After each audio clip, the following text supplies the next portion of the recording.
Good morning मेरे प्यारे दोस्तों। सभी लोगों को मेरा नमस्कार। स्वागत करते हैं आप सभी का आपके अपने YouTube channel OD study point. तो प्यारे दोस्तों, आज की क्लास में हम लोग सॉल्व करने वाले हैं मैथमेटिक्स के मोस्ट इंपॉर्टेंट क्वेश्चंस को। जो भी क्वेश्चन डियर स्टूडेंट मैं आज की क्लास में मैं सॉल्व कराने वाला हूँ। टोटल क्वेश्चन डियर स्टूडेंट आपको दो चैप्टर से देखने को मिलेगा, जिसमें पहला चैप्टर आपका रहने वाला है साधारण और चक्रवृद्धि ज्ञान और दूसरा चैप्टर आपका होने वाला है चाल तथा समय। यानी कि इन दोनों चैप्टर के महत्वपूर्ण क्वेश्चन को इस क्लास के माध्यम से हम सॉल्व करने वाले हैं और प्रत्येक क्वेश्चन को डियर स्टूडेंट बिल्कुल बेसिक कॉन्सेप्ट के साथ सॉल्व कराने वाला हूं, जिससे आपको किसी भी क्वेश्चन में किसी भी प्रकार का डाउट हो तो क्वेश्चन ना हो। जितने भी क्वेश्चन लेकर आया हूं डियर स्टूडेंट, साधारण ब्याज तथा चक्रवृद्धि ब्याज या चाल तथा समय से टोटल अलग अलग टाइप के क्वेश्चन आपको देखने को मिलेंगे। यानी कि हम कह सकते हैं डियर स्टूडेंट, प्रत्येक क्वेश्चन में आपको नया नया कॉन्सेप्ट देखने को मिलेगा। तो चलिए डियर स्टूडेंट, हम लोग स्टार्ट करते हैं आज की क्लास। देखते हैं डियर स्टूडेंट आज का पहला क्वेश्चन। तो पहला क्वेश्चन आपका इस प्रकार से है डियर स्टूडेंट, पहला क्वेश्चन आपका इस प्रकार से है, मूलधन जिस पर 3 वर्ष का 10% प्रति वर्ष की दर से साधारण ब्याज जो कि प्रति वर्ष दिए है का अंतर ₹31 है, तो मूलधन होगा। आप क्वेश्चन को ध्यान से पढ़िएगा तो आपको एक चीज समझ में आ रहा होगा कि यह जो आपका क्वेश्चन है साधारण ब्याज एवं चक्रवृद्धि ब्याज के अंतर वाले क्वेश्चन पर पूछा गया प्रश्न है, क्योंकि क्वेश्चन में आपको साधारण ब्याज तथा चक्रवृद्धि ब्याज का अंतर दे रखा है ₹31 और जो ब्याज की दर दे रखा है वो आपको दे रखा है 10%। समय आपको दे रखा है डियर स्टूडेंट 3 वर्ष का। तो आपको मूलधन बताना है।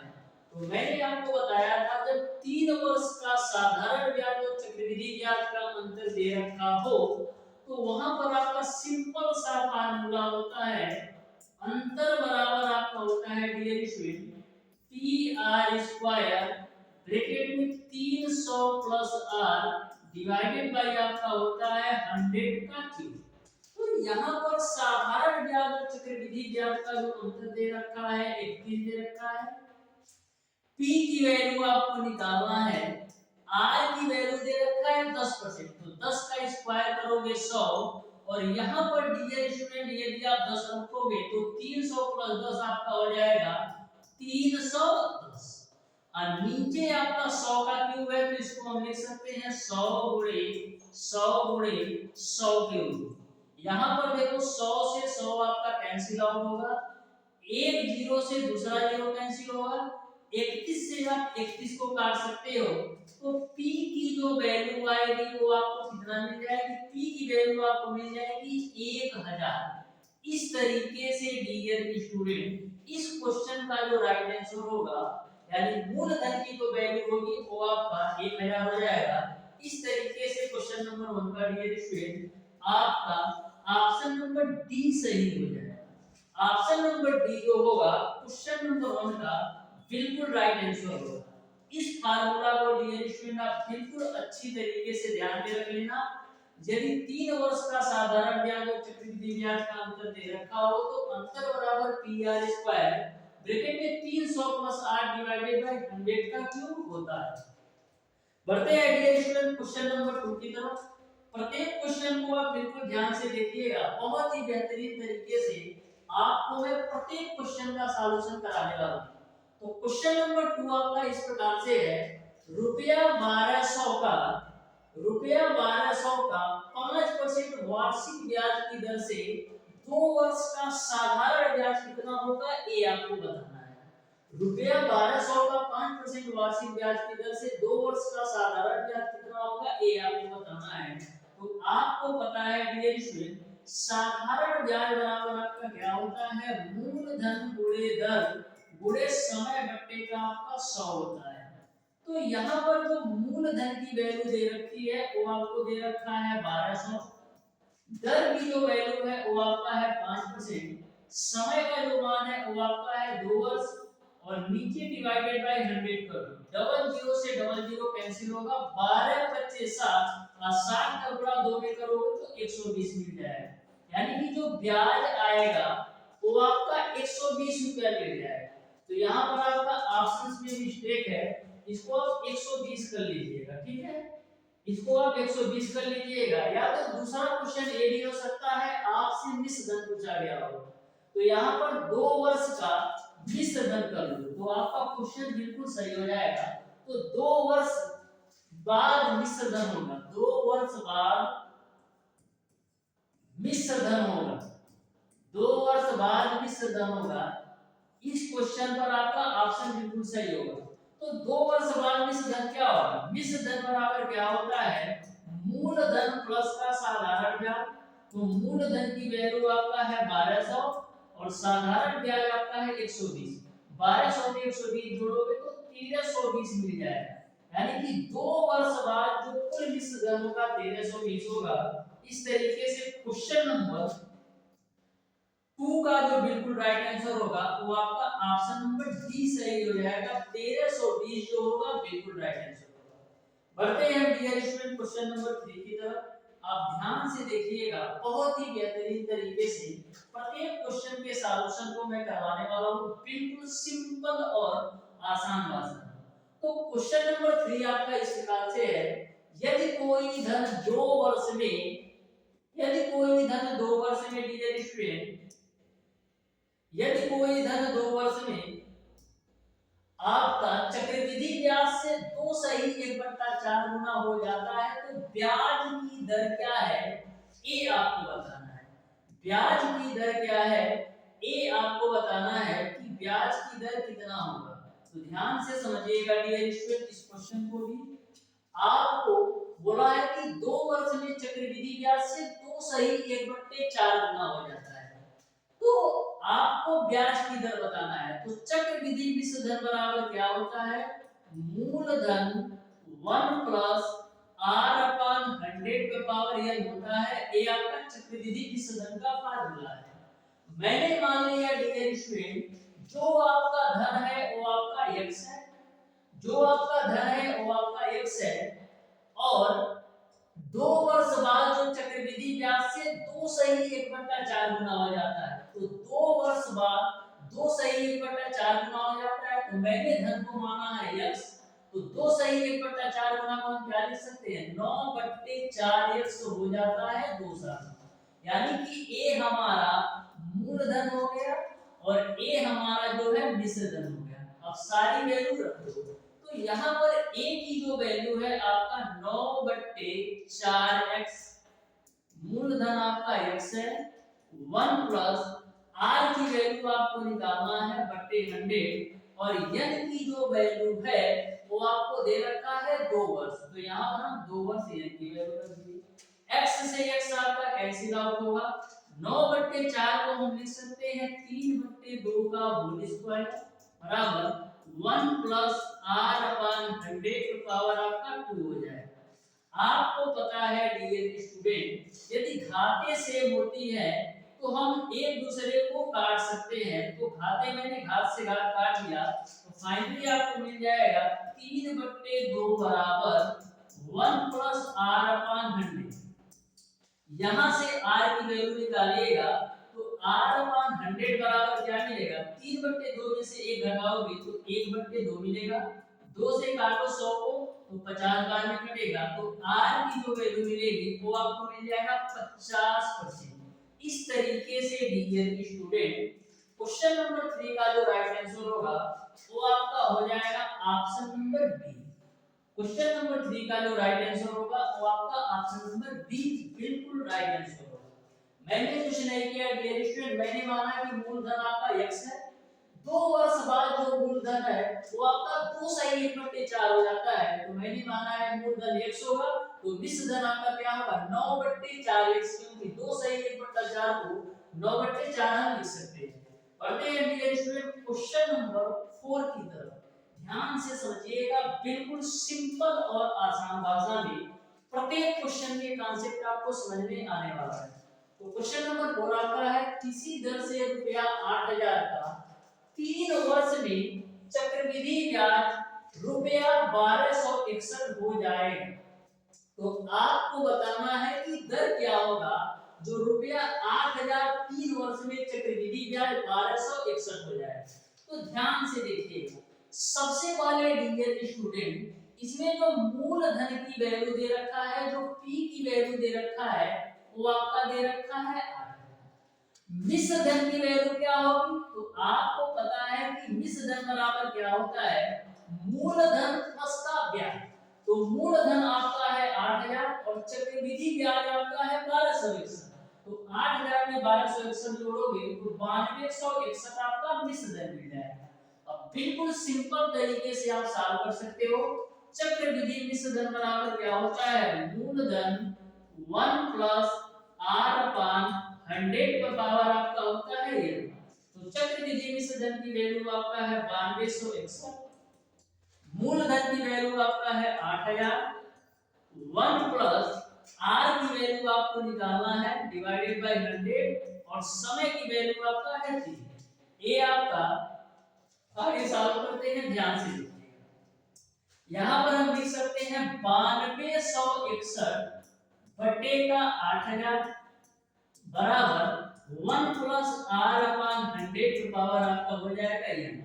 9261 को हम क्या लिख सकते हैं, 9261 को हम लिख सकते हैं 21 का क्यूब और 8000 को डियर स्टूडेंट हम लिख सकते हैं 20 का क्यूब। यानी कि हम कह सकते हैं 9261 बटे 8000 जो है वो आपका 21 बटे 20 का होल क्यूब के बराबर है। बराबर आपका हो जाएगा 1 प्लस r अपान 100। अब देखो दोनों पावर सेम हो गए तो पावर से पावर आप कैंसिल आउट कर सकते हो। तो यहाँ से फाइनली आपको मिल जाएगा 21 बटे 20 बराबर 1 प्लस r अपान 100। यहाँ से आप r की वैल्यू निकालोगे डियर स्टूडेंट तो आपको क्या मिलेगा, 21 बटे 20 में से ये घटाओगे तो मिल जाएगा आपको कितना, 1 बट्टे का 20 बराबर आपको मिल जाएगा r अपान 100। 20 से काटोगे तो 5 बार में कटेगा, यानी r की जो वैल्यू आएगी वो आपका 5% होगा। इस तरीके से क्वेश्चन नंबर 3 का ऑप्शन नंबर सी जो होगा बिल्कुल राइट आंसर हो जाएगा। ऑप्शन नंबर सी जो होगा बिल्कुल राइट आंसर होगा। बढ़ते हैं डियर स्टूडेंट क्वेश्चन नंबर 5 की तरफ। बिल्कुल ध्यान से आप प्रत्येक क्वेश्चन के कॉन्सेप्ट को समझिएगा। बहुत ही बेहतरीन तरीके से प्रत्येक क्वेश्चन को मैं आपको बताने वाला हूं, जिससे आपको किसी भी क्वेश्चन में किसी भी प्रकार का डाउट और कंफ्यूजन ना रहे। बहुत ही सिंपल और आसान वे में सारे कॉन्सेप्ट आपके क्लियर करने वाला हूं। तो देखो ध्यान से क्वेश्चन नंबर 5 को बोला है रुपया 400 का 10% वार्षिक ब्याज की दर से 1.5 वर्ष में मिश्र धन मिलेगा यदि ब्याज छमाही दे। यदि ब्याज छमाही दे हो तो 1.5 वर्ष में मिश्र धन क्या मिलेगा ये आपको बताना है। तो सबसे पहले डियर स्टूडेंट आपको ये पता होना चाहिए यदि ब्याज की दर छमाही दे हो तो जो आपका दर होता है आधा हो जाता है और जो समय आपका होता है दोगुना हो जाता है। किस कंडीशन में, यदि ब्याज की दर आपका छमाही दे हो तो जो आपका दर होता है आधा हो जाता है और जो समय हो जाता है दोगुना हो जाता है। यानी कि जो आपका दर हो जाएगा डियर स्टूडेंट, जो आपका दर हो जाएगा आधा हो जाएगा, यानी आपका दर आपका 5% हो जाएगा क्योंकि ब्याज की दर छमाही दे है। और जो आपका समय होगा वो कितना होगा, 1.5 वर्ष में कितने छमाही होगी, 3 छमाही आपका समय हो जाएगा। यहाँ तक आपको क्लियर है। अब आप बिल्कुल सिंपल तरीके से ज्ञात कर सकते हो। आपको पता है चक्रवृद्धि मिश्र धन बराबर क्या होता है, मूलधन 1 प्लस r अपान 100 का पावर आपका n होता है। तो चक्रवृद्धि मिश्र धन बराबर क्या हो जाएगा, मूलधन की वैल्यू आपको दे रखा है 400, तो मैंने यहाँ पर 400 रख दिया। 1 प्लस r की जो वैल्यू है आपको लेना है 5% डिवाइडेड बाय 100 और n की वैल्यू आपको 3 ले लेना है। ठीक है, यहाँ से हम आगे सॉल्व करते हैं, ध्यान से देखो। तो यहाँ पर देखो 400, अब देखो 5 से काट दो तो 5 भी सही है, 100, 20 एक कम 20 है, 21 बट्टे 20 का होल।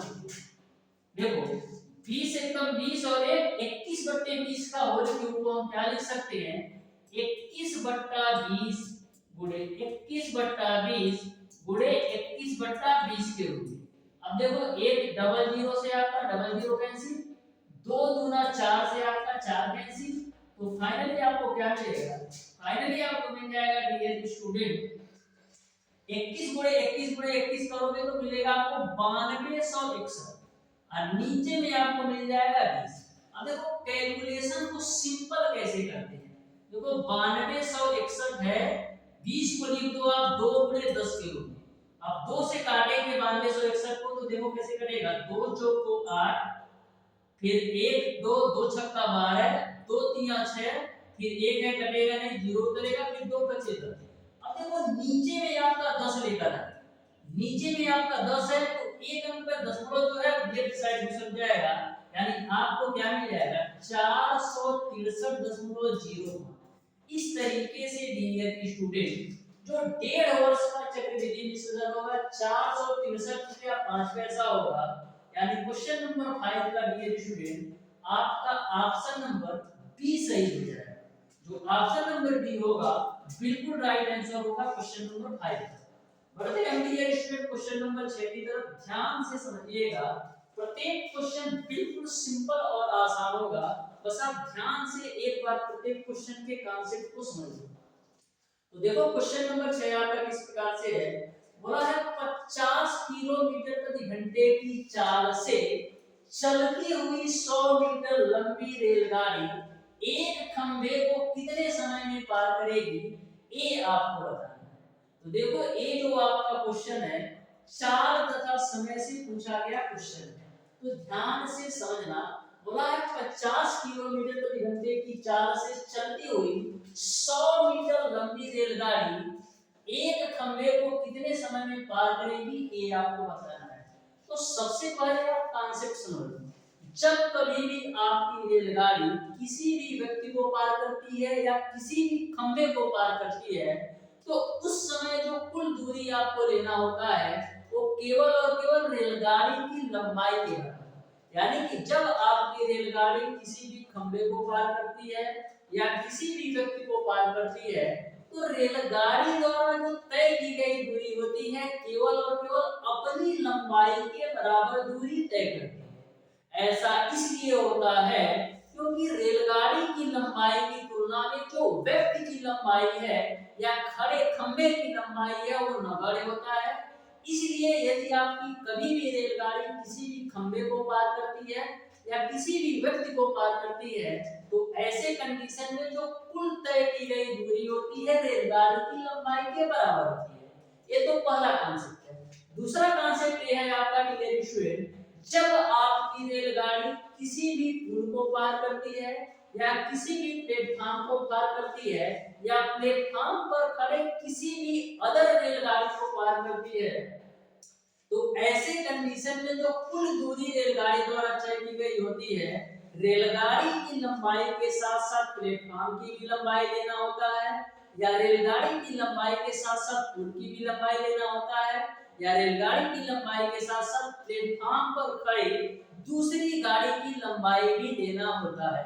ये बात आपको समझ में आ गई होगी कि जब पुल को पार करेगी या प्लेटफॉर्म को पार करेगी या प्लेटफॉर्म पर खड़े किसी रेलगाड़ी को पार करेगी, तो जो कुल दूरी होगा रेलगाड़ी की लंबाई के साथ साथ पुल की भी लंबाई आएगी या प्लेटफॉर्म की भी लंबाई आएगी या प्लेटफॉर्म पर खड़े गाड़ी की लंबाई आएगी।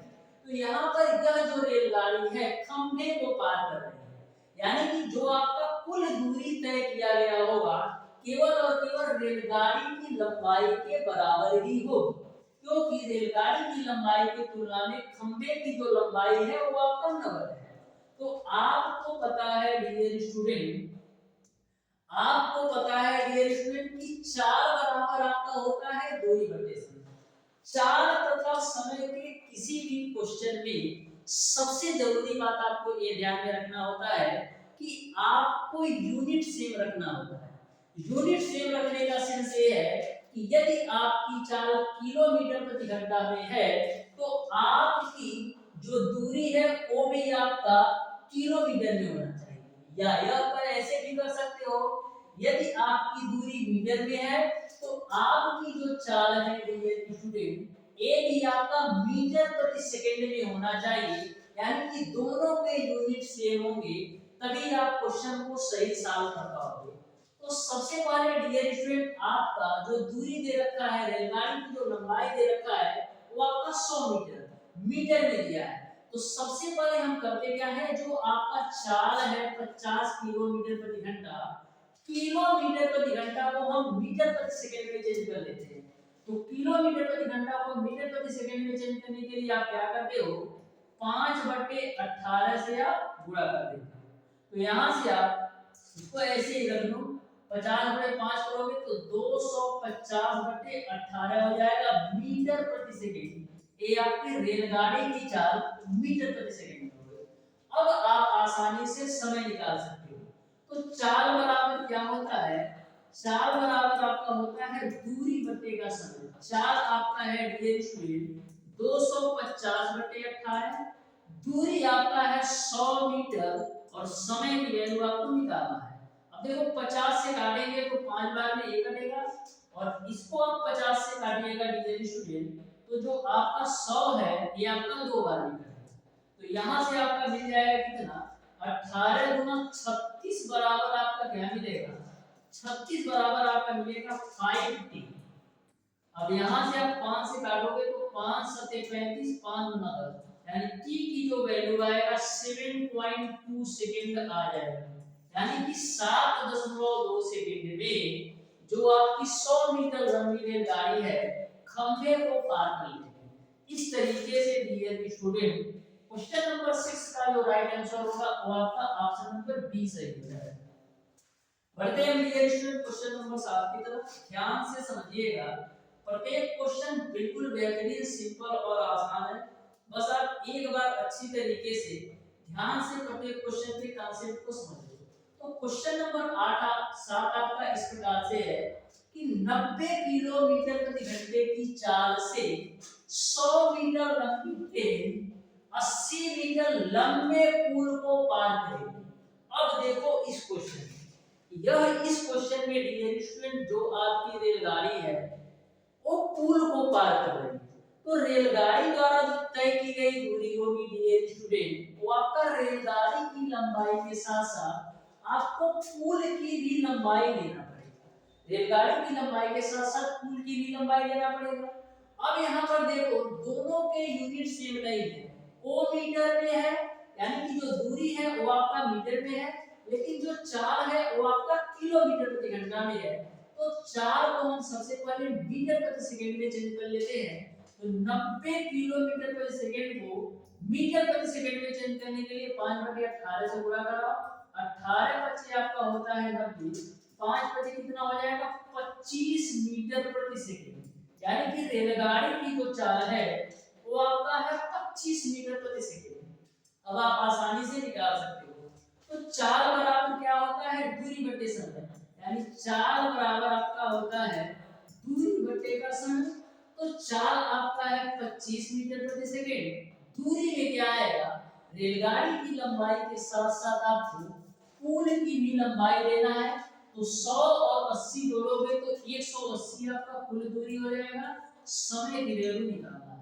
तो देखो 5 बचे 25, 5 3 15 और 5 36, तो आपको मिल जाएगा 5t बराबर आपको मिल जाएगा 36। यहाँ से t की वैल्यू निकालो तो 5 सते 35, 5 गुना 10, यानी कि 7.2 सेकंड मिल जाएगा।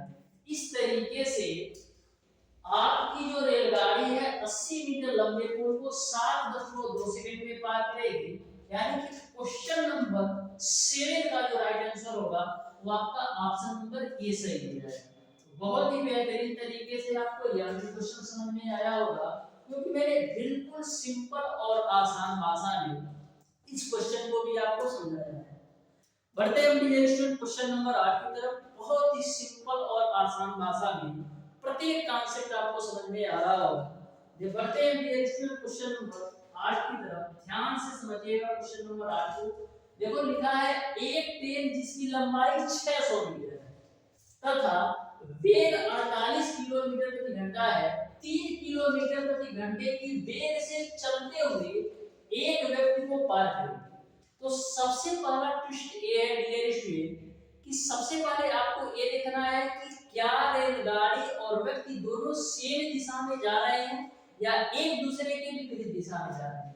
जब कभी भी डियर स्टूडेंट आपकी रेलगाड़ी, ये आपकी मान लीजिए ट्रेन है और ये आपका कोई आदमी है मैन, जब आपकी रेलगाड़ी और मैन एक दूसरे के विपरीत दिशा में चलेंगे तो जो आपका सापेक्ष चाल होगा दोनों की चालों के योग के बराबर होगा। ठीक है, मान लेता हूं v आपका ट्रेन की चाल है, u आपका मैन की चाल है यानी आदमी की चाल है। तो ध्यान में रखिएगा जब आपकी ट्रेन आदमी के विपरीत दिशा में चले तो ऐसे कंडीशन में जो सापेक्ष चाल होता है दोनों की चालों के योग के बराबर होता है। लेकिन यदि दोनों सेम डायरेक्शन में हो यानी कि जिस डायरेक्शन में आपका ट्रेन है उसी डायरेक्शन में यदि आपका व्यक्ति भी चल रहा है तो जो सापेक्ष चाल होगा दोनों की चालों के अंतर के बराबर होगा। इस बात को आप बिल्कुल अच्छी तरीके से ध्यान में रखिएगा। तो यहाँ पर आप क्वेश्चन को जब ध्यान से पढ़िएगा तो क्लियर स्पष्ट समझ में आ रहा है कि जिस डायरेक्शन में आपकी ट्रेन जा रही है उसी डायरेक्शन में आपका व्यक्ति भी जा रहा है, क्योंकि यहाँ पर देखो लिखा है 48 किलोमीटर प्रति घंटा है, एक व्यक्ति 3 किलोमीटर प्रति घंटे की वेग से चलते हुए एक व्यक्ति को पार करेगा। ठीक है, यानी कि जिस डायरेक्शन में ऐसे व्यक्ति चल रहा है और पीछे से आपकी ट्रेन आ रही है तो आपको बताना है कि यह ट्रेन जो है 48 किलोमीटर प्रति घंटे की दर से चल रही है और आदमी जो है 3 किलोमीटर प्रति घंटे की वेग से चल रहा है। तो यह ट्रेन जो है इस व्यक्ति को कितने समय में पार करेगी ये आपको बताना है। यानी कि दोनों के जो डायरेक्शन है वो आपकी सेम है, यानी जिस डायरेक्शन में आपका व्यक्ति जा रहा है उसी डायरेक्शन में आपकी ट्रेन भी चल रही है। अब देखो आसानी से आप साफ कर सकते हो। तो सबसे पहले जो आपका सापेक्ष चाल होगा वो क्या होगा, जो आपका सापेक्ष चाल होगा दोनों की चालों के अंतर के बराबर होगा, क्योंकि व्यक्ति और ट्रेन दोनों सेम डायरेक्शन में चल रहे हैं, दोनों सेम डायरेक्शन में चल रहे हैं तो जो सापेक्ष चाल होगा दोनों की चालों के अंतर के बराबर होगा, यानी कि 48 माइनस का 3 किलोमीटर प्रति घंटा। लेकिन यहाँ पर आप एक चीज देख रहे हो कि जो आपकी ट्रेन की लंबाई दे रखी है मीटर में दे रखी है और ये आपका जो सापेक्ष चाल है किलोमीटर प्रति घंटा में है, तो किलोमीटर प्रति घंटा को आप मीटर प्रति सेकंड में चेंज करने के लिए क्या करोगे 5/18 से गुणा कर दो। अब देखो 48 में से 3 घटाओगे तो कितना मिलेगा 45, यानी हम यहाँ लिख सकते हैं 45। तो अब काट लो, देखो 3 6 18, अब 15 दिया 45, तो 15 बचे कितना होता है 75। एक बार और काट सकते हो, ठीक है 3 गुना 6 और 3 बचे 15, यानी आपको मिल जाएगा 25/2 मीटर प्रति सेकंड। ये आपका सापेक्ष चाल हो गया 25/2 मीटर प्रति सेकंड, 25/2 मीटर प्रति सेकंड। अब यहाँ से डियर स्टूडेंट आप क्वेश्चन को बिल्कुल सिंपल तरीके से सॉल्व कर सकते हो। चाल बराबर क्या होता है दूरी बटे का समय।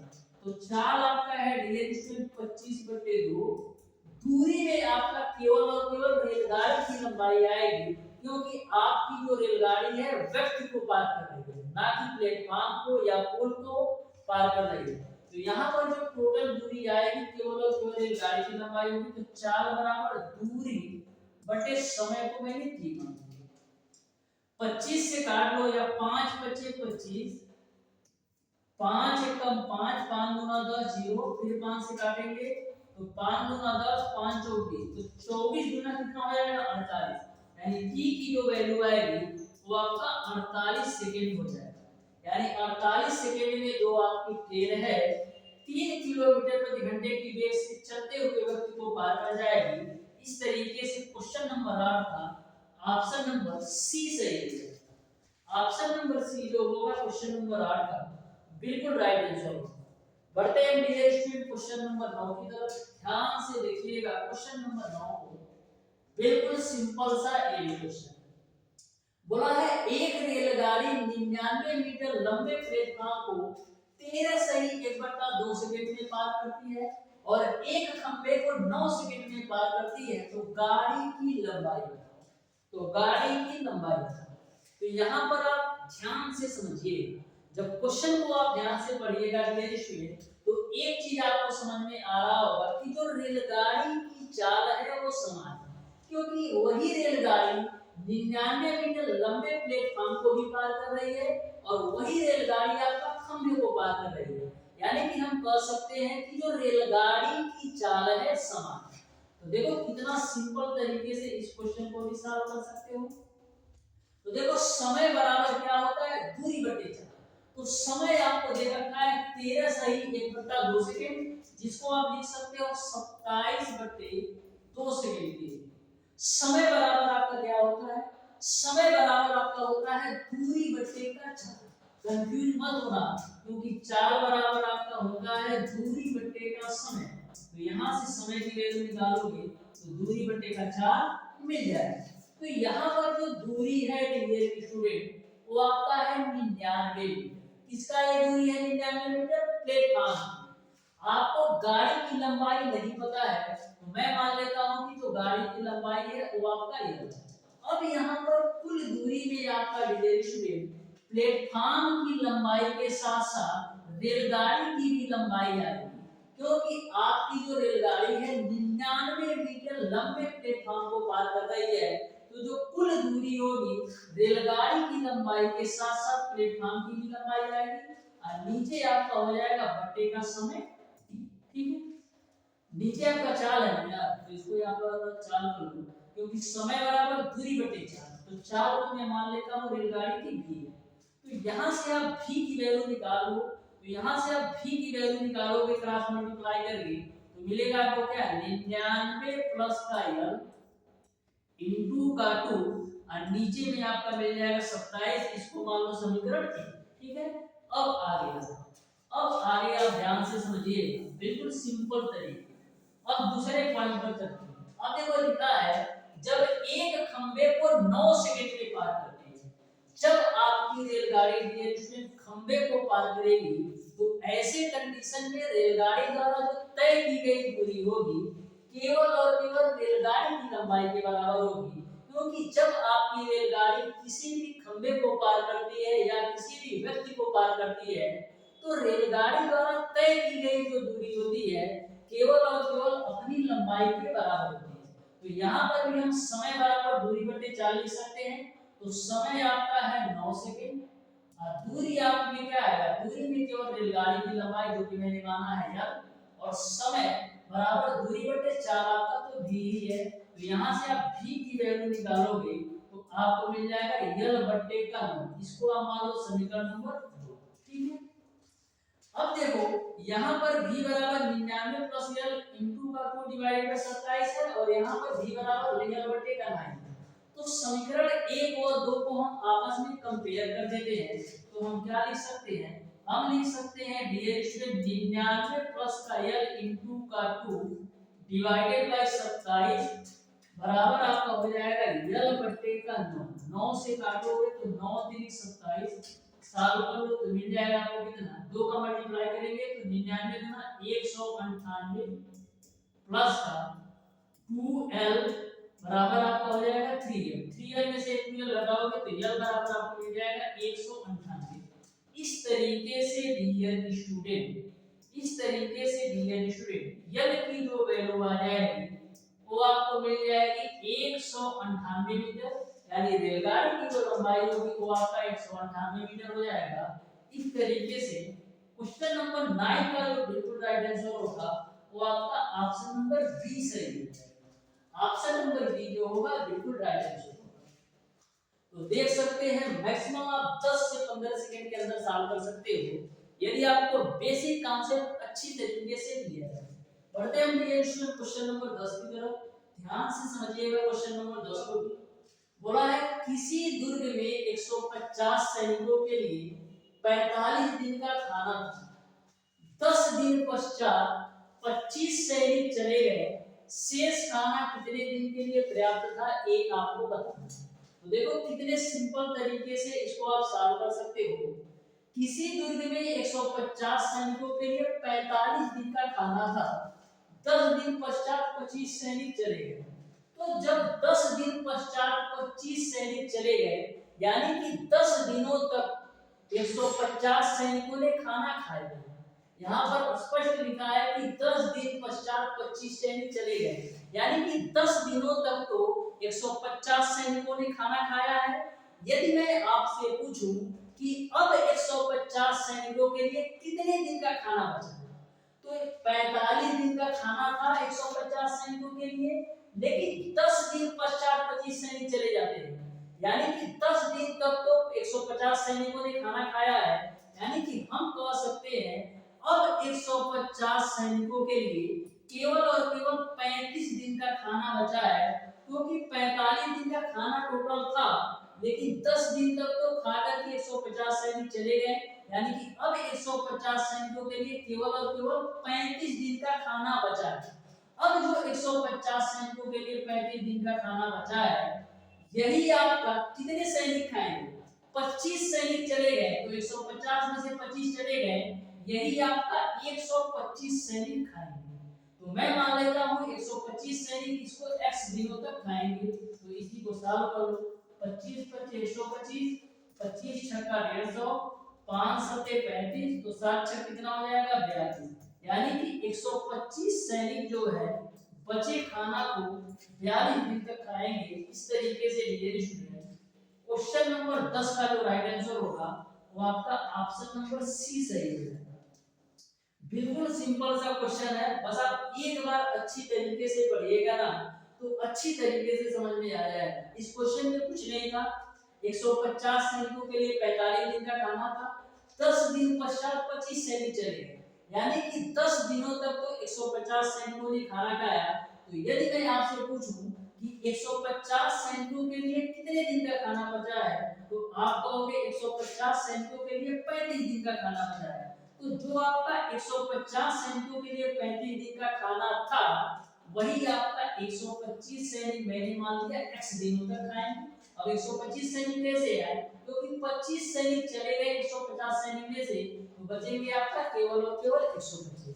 तो इस तरीके से डियर स्टूडेंट, आज की क्लास में मैंने आपको बताया है साधारण एवं चक्रवृद्धि ब्याज और चाल तथा समय से related most important top 10 question को। फिर भी यदि आपको किसी भी क्वेश्चन में किसी भी प्रकार का डाउट और कंफ्यूजन है, तो आप हमें कमेंट बॉक्स में कमेंट करके जरूर पूछिएगा डियर स्टूडेंट। मिलते हैं नेक्स्ट क्लास में, तब तक के लिए धन्यवाद।